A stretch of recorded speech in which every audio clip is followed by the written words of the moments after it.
Ducrot et Daniel Riolo et vous également au 32-16. On vous rappelle les derniers résultats de cette 5e journée de Ligue 1. Saint-Etienne et Angers ont fait match nul, un but partout. Tiens, pour la petite histoire, le but stéphanois a été marqué par Cabella. Sachez que Gomis a marqué en Turquie ce soir aussi. Ah oui. Voilà, petite dédicace aux Marseillais. Il y a eu un partout entre Antalya Sport et Galatasaray.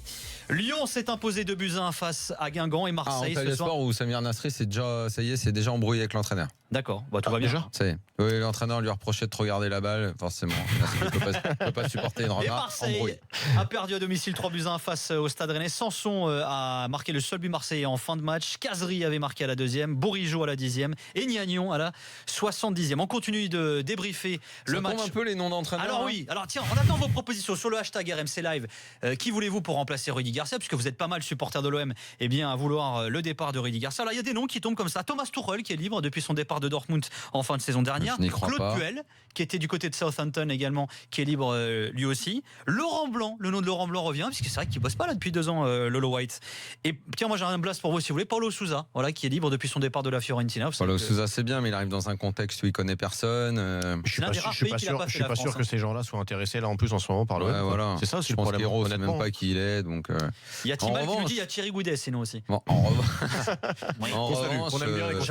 revanche, Laurent Blanc avec Jean-Pierre Bernès qui prend la direction sportive du club. Ah carrément. Tu crois que Laurent Blanc il aimerait se remettre dans l'OM comme ça là, actuellement? Il connaît le club, il connaît le contexte, il connaît tout par cœur. Il a quand même vécu quelque chose. T'as pas l'entraîneur toi là-bas, je vois non, tu sais quoi, honnêtement, puis si j'en avais un, je le mettrais pas là. Je le mettrais pas là pour l'instant. Olivier Frappoli. Il a pas joué à l'OM. En direction sportive. Non.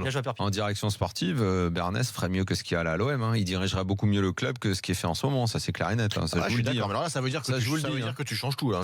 Tu changes le bord, tu changes le staff technique, tu changes tout. Ça peut faire tiquer quelques personnes et tout, mais en matière de connaissance du football et de comment gérer et de comment recruter, ça serait mieux que ce qu'il y a en ce moment. Ça, je vous le garantis. Qu'est-ce qui serait mieux? Tu parles de qui? De Laurent Blanc et de Bernès en directeur sportif. Ouais. Accueillons Saïd, supporter de l'Olympique de Marseille, qui nous a appelé au 32-16. Salut Saïd. Salut Nico, salut Pierre Ducrot. Salut Daniel. Salut. Daniel, c'est Romario à l'appareil, si tu te souviens, à Marseille. Très bien. Écoute, j'étais au stade. J'ai invité mon ami, on y est allé ensemble. Et au début du match, il me dit mais t'es pas dedans, t'as pas l'air d'être dedans. Je lui dis écoute, c'est quoi? Je dis ce match de Rennes, je sais pas pourquoi je le sens pas du tout. Et Rennes, c'est toujours l'équipe quand elle est au fond du trou, elle nous gagne à chaque fois. Je dis c'est pas bon, on n'est pas bon. On démarre, but, et j'ai dit c'est bon, allez hop, au 3e but, on a mis les voiles, on est tous partis d'un coup. Même les gardiens ne savaient même pas nous ouvrir les grilles tellement ils étaient surpris que tout le monde parte comme ça d'un coup du stade. C'est une honte, mais une honte innommable. J'ai vu des matchs, des matchs pourris ces derniers temps, mais alors celui-là, franchement, surtout contre Rennes, quoi. C'est surtout contre Rennes. Il y avait un entraîneur, Gourcuff, qu'on critique ou qu'on critique pas, mais le mec, au bout de 20 minutes, il avait jeté la veste, il était en chemise, il était motivé. Quand Garcia était assis dans son fauteuil, on le voyait plus, quoi. On le voyait plus du tout. Quand tu me dis quel entraîneur aujourd'hui peut reprendre l'OM, j'ai envie de dire qui a envie de venir à l'OM. C'est surtout ça, parce que c'est la réalité. Alors c'est la question qu'on se posait aussi il y a quelques instants, effectivement. Mais qui a envie de venir à l'OM? Tu peux me dire Galtier, les mecs qui travaillent pas. Galtier il vient direct, Galtier il vient à pied. En même temps il est pas loin, donc. Galtier c'est un peu l'enfant du pays, on a envie de dire. C'est surtout ça. Donc lui il peut connaître le contexte, etc. Oui, mais le problème, Saïd, problème, c'est Galtier. Ok, on va considérer que s'il arrive, il resserre les boulons et ça va aller mieux dans un premier temps. Sauf que tu t'engages avec lui, tu vas quoi? T'es obligé, tu vas lui signer 2 ans. Oh non, tu sais même plus. Voilà, 2 ans, c'est pas assez. Et le problème, c'est qu'au bout d'un an, vous à l'OM, vous allez en avoir marre parce que vous avez envie de vous amuser en regardant Marseille et c'est tactique, ça va vous saouler. Donc pour mettre les pansements, pour resserrer les boulons, ça va coller. Et puis une fois que les boulons seront resserrés et que vous allez vous placer dans le haut du classement, bref top 5, après c'est autre chose qui va vous saouler. Donc c'est pas un bon début d'aventure, c'est ça le souci. Tu vois ce que je veux dire? En même temps, il faut demander à Saïd, mais en ce moment, je suis pas sûr que les supporters marseillais se contenteraient pas d'un OM pendant 3-4 ans dans les 5 premières places. Non, pas 3-4 ans, l'OM ils peuvent pas. Non, mais la 5e place dont tu parles, ils viennent de l'avoir avec Garcia. Oui, mais ils l'ont eu qu'une fois. Ils l'ont eu qu'une fois, ils l'ont autre chose. Non mais attends, je suis désolé, moi, dans cette Ligue 1, Paris-Monaco, tu les enlèves parce qu'ils ont des moyens que t'as pas. Mais derrière, tu dois être là, quoi. Ah, tu dois exister. tu dois devrais proposer être là, un truc. Non, mais tu dois raconter messieurs, une histoire. Tu dois dire, moi, je joue bien au foot. Moi, je gagne des matchs. Moi, je prends pas des tocards dans mon recrutement. Daniel, Moi, je mets pas Bounassar à la place de ça aussi, Saka c'est à ça la le problème. 30e. Je suis d'accord, mais ça c'est dans le Moi, meilleur je des fais mondes. pas jouer un N'oubliez mec pas. en déambulateur à gauche. laissez- Une fois que t'as enlevé Paris et Monaco, très bien. Mais toi derrière, tu dois exister. Vas-y, T'as Saïd. pas le droit d'être ridicule Ouais, comme ça. Avec juste- Rennes qui vient, qui te pisse sur la tronche quand même, quoi. Saïd. Tu vois. Non, mais juste pour terminer là-dessus, juste pour qu'on soit bien d'accord. J'entends ton discours, Daniel, mais tu sais ce qui fait le plus de mal à ce club, c'est tous ces charlots qui sont là. C'est ces mecs-là comme Zubizarreta, mais il a rien foutu au Barça. Le mec, on le met ici, on se dit, bon, il va nous faire un recrutement, il nous fait que dalle. Quand tu nous ramènes Mitroglou au dernier jour, quand il y a Jovetic qui est dans l'hélicoptère, qui te dit que moi je vais signer à Monaco et que nous on passe pour des truffes, mais on se paye la honte de notre vie. Daniel, je te l'ai déjà dit quand tu es venu à Marseille. Je suis originaire du Nord, j'ai toujours été supporter de l'OM, j'ai quitté le Nord pour l'OM.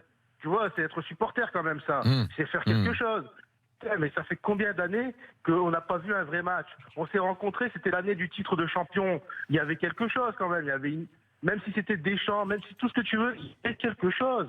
Mais là, il n'y a plus rien, il n'y a que dalle. On est là, on est la risée. On est la risée des clubs de France. Un mec comme Gustavo, à part si on lui a fait un gros chèque, je me pose la question comment ça se fait qu'il a atterri à l'OM. À part si on lui a fait un gros chèque, je me demande encore comment ça se fait qu'il est là. Parce que le mec, il vient, il joue. Mais je suis d'accord avec toi, taper sur Evra, taper sur tous ces gens-là. Mais c'est du rabâché, c'est du vu, du archi-vu. On le sait très bien que les mecs là, ils sont à la cave. Mais honnêtement, aujourd'hui, on devrait prendre un mec qui nous sorte des jeunes, qui essaye de faire quelque chose. Mais le mal est tellement profond qu'on n'est même pas foutu de le faire. Le seul jeune qu'on a sorti, c'est Lopez. Et regarde, aujourd'hui, il a le boulard, le mec. C'est le seul gars du pays et il a le boulard. Et on est en train de le tuer à petit feu avec le Barça te veut, le Real te veut. Et on a surtout monté trop vite, ouais, je suis d'accord. Et voilà, on fait n'importe quoi, on ne sait pas mesurer. Et il est là le problème, on ne sait pas mesurer. On aimerait vraiment avoir une équipe digne de ce nom, une équipe qui peut nous faire gagner des matchs. On ne parle pas de rêver, mais regarde Eli Boff, quand c'était Eli Boff, tu te rappelles Eli Boff, quand il nous faisait des matchs 1-0 et qu'on a fini deuxième. Ouais, la période Eli Boff. Je me souviens, c'était nul à chier, mais on a fini deuxième, on a serré les vis de partout. Et là, on a personne. Mandanda, il passe, il essaye de combler les lacunes de chacun, mais. Oui, non, mais malgré les carences, tu dois pouvoir mettre du caractère. Voilà. La moyenne d'âge de la défense, c'est quoi? La moyenne d'âge de la défense, c'est quoi? Tu te rends compte, on s'est fait bouffer. Kazri, je te jure, je regardais, il s'est amusé, il a foutu carton jaune. Tout le monde a pris un carton jaune après le passage de Kazri. Je te jure, j'aurais cru que c'était l'ouragan, là, Irma, là, ou je sais pas quoi. Le mec, il est passé, carton jaune, et il est parti à la 60e minute, il me semble, quand il s'est blessé. Mais putain, et encore, sur une faute qu'on lui fait, on prend le but, je crois, le 3e but. C'est n'importe quoi. C'est n'importe quoi. On n'est même pas foutu d'avoir une cellule de recrutement digne de ce nom.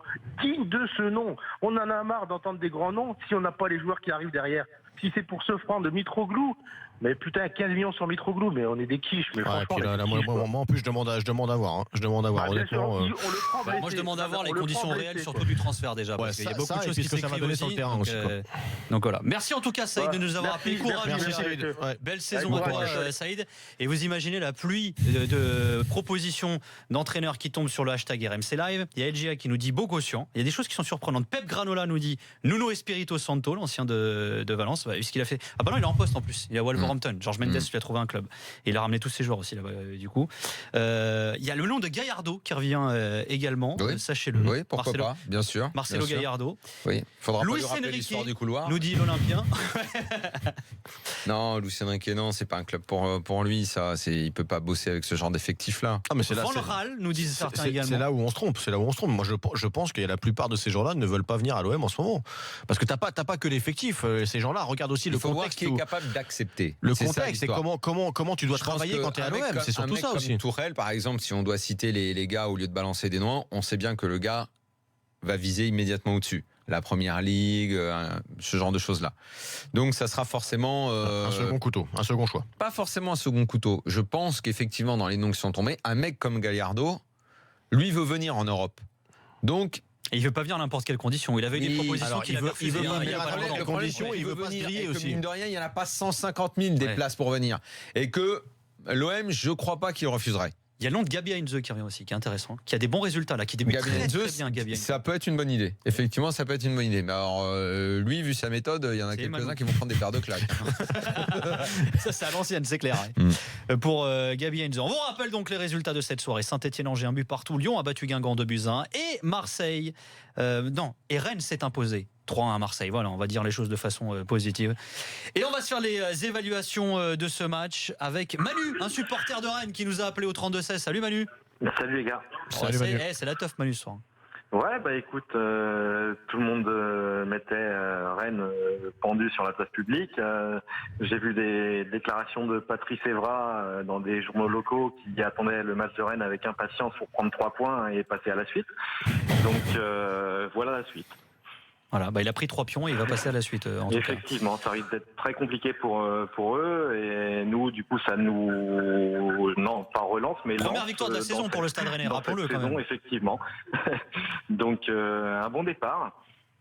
Tout le monde pendait également Monsieur Gourcuff sur la place publique et au final, on a quand même une belle prestation de l'équipe rennaise. Donc ambitieuse pour la suite de la saison.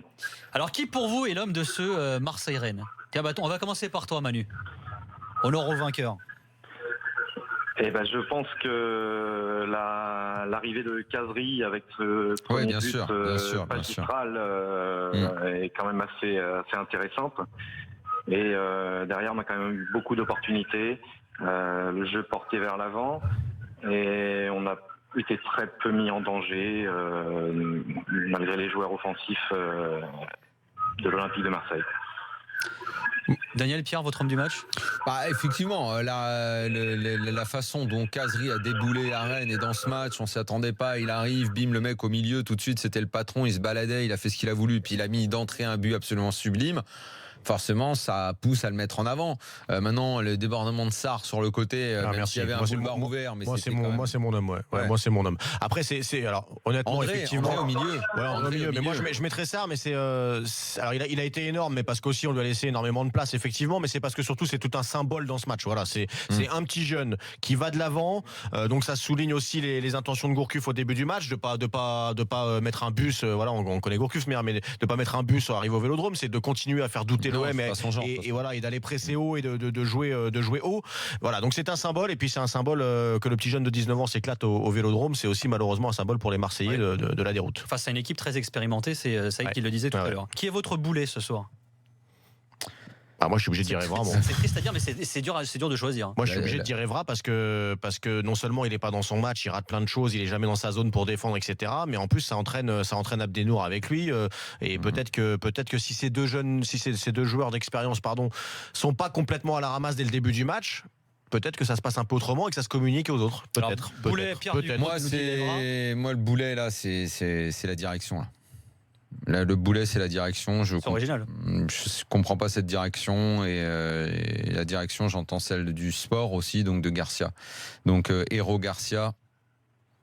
Je vois pas comment il. Ça c'est plus un boulet alors pour l'ensemble du mercato et du début de championnat, etc. C'est pas que pour ce soir. Je vois pas comment ils peuvent se remettre là. Ça va être compliqué. Ils vont se prendre la pression tout le temps. Ça va être. J'ai du mal, je sais pas, je les vois pas se relever. À mon avis, il faut déjà des gros changements. Il faut le mec qui est arrivé, il a de l'oseille. Daniel, tu fais quoi? C'est trop tard pour changer l'entraîneur. Ah oui, tu changes la direction sportive. Mais tu auras le même effectif. De toute façon, Hérault, faut pas croire. Hein. Il s'est mis en avant sans se mettre en avant, machin. Hérault, encore 1 ou 2 mauvais résultats. Il va prendre le bouillon, les supporters vont commencer à s'énerver. Ça va être de plus en plus dur pour lui. Bien sûr. Lui qui pensait échapper à cette pression-là et tout, il va la prendre en pleine poire. Donc quand c'est comme ça, qu'est-ce qui se passe? Fusible. Donc tu commences par faire sauter les mecs en dessous de toi avant pour éviter que ça t'arrive, que ce soit toi qui la prenne la vague. Une fois que tu vas changer ça et tout, soit ça prend, soit. Donc moi à sa place, je changerais plus en profondeur tout de suite, quoi. Manu, ton boulet toi ce soir? Mais ça se trouve, c'est peut-être même Macron qui va péter un câble. Hein. Ouais, Manu, ton boulet ce soir? Ouais, mon boulet, écoute, je sais pas, c'est l'Olympique de Marseille. Il n'y a pas un joueur qui t'a plus choqué qu'un autre? Faut pas. Non, faut pas tirer sur l'ambulance. Qu'est-ce qu'ils sont gentils, la déroute est collective. Non, mais il a pas tort en même temps. Je comprends d'où vient la gentillesse de notre producteur Jérôme Thomas maintenant. C'est vrai que les supporters de Rennes. Et on termine. Il y a moyen de passer un petit coucou aux potes de foot du club local. Mais oui. Donc pour la FC Saint-Herblon qui lance sa saison, donc qui est passé en 3e tour de Coupe de Bretagne cet après-midi, et puis tous les copains, voilà, donc à fond à l'entraînement, et on va faire une bonne saison ensemble. Et allez Rennes. Merci beaucoup en tout cas Manu de nous avoir appelé. Merci, salut, bonne soirée, belle saison à toi également. On retourne du côté de l'US Open avec Eric Salio, la finale de l'US Open entre Nadal et Anderson. Où en est-on, Eric? Et avant que j'oublie, je voulais saluer la victoire de Stéphane Houdet dans l'épreuve en chaise roulante, et il a été très bon contre un jeune Britannique, donc bravo à Stéphane Houdet. Sur le central, donc Rafa Nadal est en totale maîtrise puisqu'il mène une manche à 0, 6-3, 3 jeux à 2 dans le deuxième set pour l'Espagnol, pour le numéro mondial, mais pas de break. C'est Kevin Anderson qui va tenter donc d'égaliser dans quelques secondes. Ça va mieux depuis le début du deuxième, il a tenu ses mises en jeu plus aisément, mais bon, il souffre la comparaison, hein. Dès que c'est Rafa qui sert, c'est injouable pour Anderson. Songez qu'il n'a remporté que 6 points sur 34 possibles, 34 disputés. Voilà, peut-être qu'il peut espérer un tie-break, hein, Daniel, et puis sur un malentendu, ça peut passer. Mais ça devrait faire 3-7 hein, quand même. Normalement, oui. On va se faire une petite respiration, on va revenir dans quelques instants, on va débriefer un autre match de cette journée, la victoire de l'Olympique Lyonnais, 2-1 face à l'en avant de Guingamp. On vous attend au 32-16, vos réactions également sur le hashtag RMC Live.